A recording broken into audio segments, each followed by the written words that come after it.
कहानी राजा विक्रम और न्याय का पलड़ा। यह कथा है राजा विक्रम की, जो न्यायप्रिय और सत्यव्रती के रूप में प्रसिद्ध थे। उनका राज्य समृद्ध था और प्रजा उन्हें देवता की तरह पूजती थी।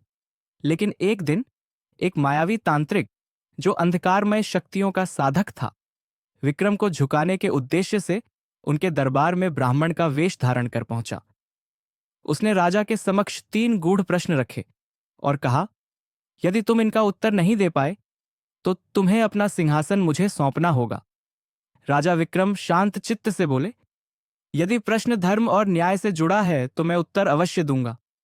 तांत्रिक ने पहला प्रश्न किया, क्या किसी अपराधी को उसके इरादे से नहीं, केवल परिणाम से ही दोषी ठहराया जाना चाहिए? राजा ने उत्तर दिया, न्याय न इरादे को नजरअंदाज करता है न परिणाम को। दोनों के बीच संतुलन ही सच्चा न्याय है।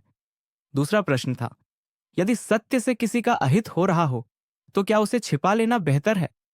राजा बोले, सत्य को छिपाना, चाहे किसी भी कारण से हो, एक प्रकार का अन्याय है। सत्य को इस प्रकार बोलो कि वह मरहम बने, हथियार नहीं। अंतिम प्रश्न, यदि धर्म और संबंधों में टकराव हो तो किसे चुनना चाहिए? राजा ने गंभीर स्वर में उत्तर दिया, धर्म वह दीप है जो संबंधों को भी सही मार्ग दिखाता है। धर्म से विमुख होकर कोई संबंध भी टिक नहीं सकता। यह सुनकर तांत्रिक की सारी माया भंग हो गई।